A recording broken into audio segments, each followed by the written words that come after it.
Hello, everyone. Welcome to today's chat here with me, Kate Lombardo. We are talking today about email marketing for yoga teachers.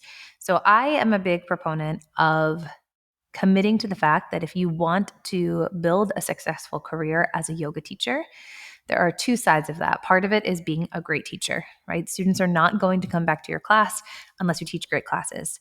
But the other part of it is committing to learning about the business side of yoga. And the reality is, it doesn't matter how great of a teacher you are, if no one knows about you and no one knows that they should come take your class, they're never going to get to experience that magic. And so I think the knowledge that we can gain as yoga teachers by becoming empowered through learning about the business side of yoga is key to being able to build sustainable, successful careers doing the thing that we love. And so, one of the things that I think any small business entrepreneur doesn't necessarily understand the value of in this modern age is an email list. There's so much focus that goes into social media and all of the different types of platforms that exist in social media. And of course, advertising, like there's, should I do Facebook ads or Google ads or all of those things? And yes, while there is certainly value to all of these pieces, and in a full business plan, you need to be doing a little bit of everything. To date, the biggest bang for your buck is still email marketing. Getting into someone's inbox is a way for you to become part of their world in the online space, right? Someone's inbox is personal. The emails that they choose to sign up for mean that it's something that they're actually interested in, that they want to receive. And so, if you as a yoga teacher can begin to leverage email marketing, this is a way to connect with potential students and your potential audience in not only a way that can be impactful, but also profitable for you along the way. And I also think it is just one of the most underlooked pieces of marketing and of business for most people, that they're not spending the time leveraging the value of email marketing. And so today, I want to talk to you about that and share the fact that I think if you are a yoga teacher and you're looking for a way to kind of grow yourself and establish some type of sustainability in the business of yoga field, starting an email list and committing to nurturing that email list is the number one thing that you can do. I would argue it's more important than creating your yoga website. It's more important than social media, though at times those do go hand in hand, but starting an email list is key. The other good thing about the email list is that you own it. It's yours. Those email addresses, those people that choose to sign up to receive emails from you are saying, yes, I'm giving you my contact information. Please continue to reach out and contact me. Right? Your Instagram followers, your Facebook audience, your YouTube audience, none of those things are truly owned by you. I've heard of many different yoga teachers or influencers online who build up these big audiences on Instagram and their account gets hacked. And therefore, their entire source of income also gets hacked, right? Or for whatever reason, they get flagged and someone takes away one of their social media accounts. The reality is that we don't own our social media accounts, but you do own your email list. And so that also is like an insurance policy where it's something that you have the ability to control and connect with your audience. So the value of an email list goes unmatched, in my opinion, but it also can feel really overwhelming if you don't know the steps. Like, how do I even do that? How do I begin with an email list? And so that is what I want to talk about today. I'm going to break this down into 5 very simple steps that you can take right now to get started on building an email list as a yoga teacher. All right? Okay, so we're going to do it. Step number 1 is to choose your email service provider platform. So you want to have a way to be able to get people to sign up for your list and keep control of that audience. There are many different ones available. MailChimp for years was like the most famous one. The 2 that I would recommend when you're first getting started are either Flowdesk or ConvertKit. And I'll talk to you a little bit about each one. Flowdesk is great if you're someone that is very connected to like graphic design and visuals. If you want to make like really pretty newsletters with beautiful fonts that has the ability to incorporate images and cool arrows and something like that, and you feel like that is of value to you and you connect very much with like the visual effects of emails, then Flowdesk is the way to go. It's really easy to use. It's affordable. And one of the things I love about Flowdesk is that they don't charge you more for having more contacts, which is very unique to them. They're committed to the fact that they want you to grow your email list. A lot of the other platforms, it's like once you hit a certain threshold, you have to pay more money. And Flowdesk doesn't do that, which I think is wonderful. And so that can be a really good platform to get started on. The second one, and the one that I currently use, is ConvertKit. ConvertKit is not about the visuals. It's much more focused on plain text email marketing that is very copy focused. It's going to be focused on what you actually write and send to your people versus necessarily how you make it look. The way that I send out emails, I love to write. And so I almost think of them as like a mini diary or love note or blog. And so the visuals for me are not as important because I'm big on storytelling through email marketing, connecting by sharing insights and quotes and things like that, as opposed to sharing a lot of visual updates in that nature. So for me, ConvertKit is the way to go. Their email platform is really focused on, hence their name, converting. So being able to connect with your email subscribers and eventually convert them into paying customers. And so their deliverability is really high, which is great. It's also super easy to use in terms of building automations and sequences. There's some funky things with how they organize audiences that I don't love and I think is better in Flowdesk. But once you get used to it in terms of their tagging system, it can be extremely valuable. So kind of benefits and drawbacks to both, but check out each option, see which one works best for you, and commit to one. So that's step one. You got to choose an email service provider, and then you create your account. Step two is then you want to develop some type of way or reason for people to sign up and join your email list. So this can be as simple as an invitation, where literally you start saying to people, hey, do you want to be on my email list? Can I have your email? Right? In your classes, you could say that. You could have a physical, when I first started, I had a physical piece of paper where I was like, do you want to be on my email newsletter? Drop your email and I'll make sure to add you to my email list. So it can be as simple as just an invitation. Hey, I send out a weekly newsletter. If you want to hear more from me, please sign up to be on my email list, right? An invite is the first way to do that. The second option, and one that I would recommend as you get more and more proficient, is to develop what we would call a lead magnet. And this is a tool that is going to provide some kind of value in exchange for someone's email. So usually like a downloadable PDF guide, or maybe you record a video class that is a free class on YouTube that's set to a private link. And if someone signs up with their email list, you send them the link to this private class that they can take for free. Depending on what you're trying to focus on as a yoga teacher, the type of audience that you're trying to build, that would influence what your freebie is, right? So when I'm looking to develop my audience for the business of yoga, when I want to attract yoga teachers to learn about the business side of stuff for me, I have a Business of Yoga 101 Get Started guide as my freebie. And it's a 5-step process to get people started on the business of yoga. The main things that you should do if you're like, okay, I want to commit to doing this full time, I'm going to, how do I even begin? So I have a free guide that walks people through the steps of what I would recommend you do out the gate to get some clarity around the business of yoga. And I'll say, if you want this free guide, just give me your email address. Okay. So first step, pick your email platform. Second step, invite people to your email list, either using a lead magnet or just a simple invitation. Now, just checking to make sure I'm covering everything. Okay. The third step, after you create that invite or the lead magnet, becomes telling people about it, right? Getting it out into the world and actually asking people to give you the email in exchange for that. So where do you do that? As I mentioned, you can do that in your in-person classes.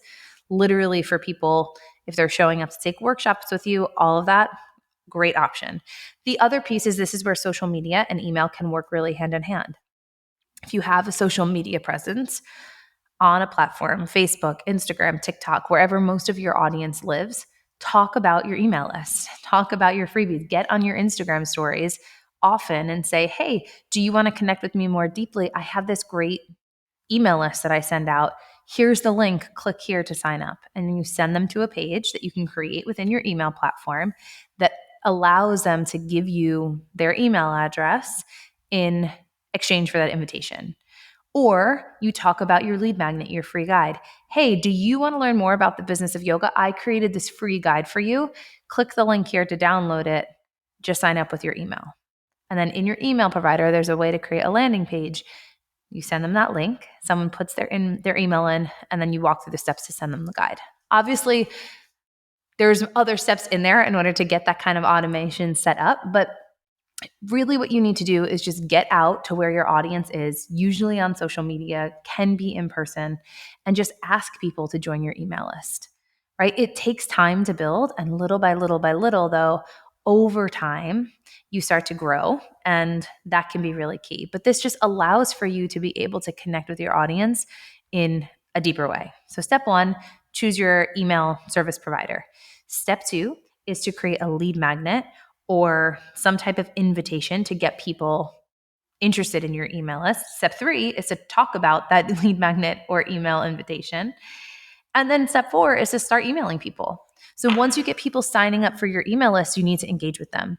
I recommend starting weekly, once a week. Pick the day that it's going to come so that there's consistency, and just email them. Email them what's on your mind, thoughts that you're thinking of, inspiration that you want to share, something related to what your goals are as a yoga teacher, and send that out to people. If you are trying to grow your classes and eventually you want to have an audience that would then want to pay to go on a retreat with you, mostly you're trying to develop a student base, right? And you want to have people that feel connected to you, that feel like they're your friend, who'd want to then go on some type of retreat or vacation. And so you want to just weekly draw them into your world, welcome them into how you think, into what's going on in your life, and how can you then relate it back to their life, right? So set up some type of email, some type of words of inspiration that you can send to them weekly as a way to just connect more deeply with them, to make their day a little brighter, to make their week a little happier. What kind of teachings? It's almost like a Dharma talk, right? Can you send out via email a weekly Dharma talk to your students? Or maybe you're a yoga teacher who's trying to more specifically target other yoga teachers, right? To try to teach them something. You are a yoga teacher trainer and you specialize in yin yoga and you want to train other teachers on the value of yin. So your weekly email might talk about, like, here's 3 tips for yin yoga teachers, and you're trying to just develop more and more of that. These emails are meant to serve your audience. They're not meant to sell to them. You're just working on trying to build connection, to invite them into your world so that you can be a part of theirs. Okay, so that's step 4, email once a week. So you pick your email service provider. You create a lead magnet or an invitation for people to join your list. Step 3, you then send out and talk about that invitation or the lead magnet. And step 4, you start actually emailing people consistently, just serving them, just talking to them, just welcoming them into your world. And then step 5 is every once in a while, when you have some kind of offering to sell to people, you invite them to take advantage of that offering. If you're a yoga teacher who has worked to develop a workshop or to develop a retreat, it's not salesy to tell your students about it. And I think that that's where a misconception can happen, is that yoga teachers start to feel like, oh, I don't want to push too hard. I don't want to sell people on it. And yeah, like if you are a yoga teacher who's just constantly emailing people being like, get my affiliate link and buy this yoga mat, it's the best yoga mat you're ever going to have, like over and over and over. And people are like, I get it. I have my own yoga mat. Like, I don't need that. That's one thing. But if you consistently invite them into your world, you connect with them, you make their life better, and then you are teaching some type of, like, I don't know, seasonal restorative workshop, that's something that they're going to want to spend their money on. You created it for them. It's going to make their life better. You have to tell them about it. Invite them to it. I created this workshop because I want to help people through the holidays. I know that you're here. I did this for you, for my students. Here's the link to sign up. Please join me. Right? You're inviting them into your offering, and you're not doing it every single time. You're doing it sometimes, and you're letting them know about the things that you have available. Workshops you're going to teach, retreats you're going to teach, trainings you're going to lead. Send these out to your email list so they hear it from you and they know about it. A big thing that I think for a long time yoga teachers relied on was just making announcements in their classes. But if you teach at 1 or 2 different places, right, 1 or 2 different studios, and let's say you're leading a workshop at one, it becomes a conflict of interest to show up at your other class and be like, hey, everybody, next weekend, come to this other yoga studio I teach at and come to my workshop. It's not appropriate to do that when you're in your other workplace environment. It is appropriate to do that on your email list, where yes, maybe you have students on that list from both studios. And by saying, hey, I'm teaching at this one, some of them might come over. But that's a much more ethical way to do so, because it's to the people who want to follow you versus the people who the studio brought into your class. So your email list is the place to tell your audience about the offerings that you're sharing within your community, that you're developing. That's it. That's the five steps. Oh, bonus step actually is make sure you respond to people. People will reply to your emails. Like if you create weekly inspiration, they'll write back and be like, "Oh my gosh, I love this. Thanks so much." Respond to them. Like treat them like actual human people. Like, they're there on your email list. Email it is kind of like a love note between people. So if someone responds to your newsletter that you send out or asks you a question, make sure you're checking here and there to be able to get back to them, because the more deeply you connect with them and the more you treat them like true real people, the more likely they are to stay around. So this is the simple way. There's obviously a lot more in-depth stuff that can happen. And if you're interested in learning more, I encourage you to follow me at kate.lombardo on Instagram, follow YogaRenew Teacher Training on Instagram, head to our websites to get more information, to sign up for our email list, for YogaRenews, for mine. I'm going to send out more stuff like this to hopefully be able to walk you through even more in depth how to get your email list set up, how to actually create those lead magnets and where to create them, how to set up the automations behind them, all of those things. But these are really 5 simple tools that you can follow to get started creating your email list today, to get started with email marketing, to connect with your audience and begin to grow yourself as a yoga teacher. So quick recap one more time, those 5 steps: create or sign up for an email service provider. Flowdesk and ConvertKit are the 2 that I recommend. Create a lead magnet, or just simple way to invite people into your email list. Talk about your lead magnet and email list invitation. Email people. Step 4, actually send those emails. And then step 5, when you have some type of offering, let people know about it. And hopefully those people will convert into paying clients, students, customers for you. Okay? So do this, commit to it. It's about connection and commitment and consistency. And using all of that, that is the way that it becomes ethical and sustainable to be able to then sell to an audience and have an even exchange. When you're giving a lot and you're providing a lot of value, of course your people are going to want to pay for you. And that's how you can build a long-term sustainable career as a yoga teacher. I hope this was helpful. Comment, send me questions, email me, DM me on Instagram, all of the things. Thank you for being here. Thank you, as always, for learning along with us. I love you, and I hope you have a wonderful rest of your day.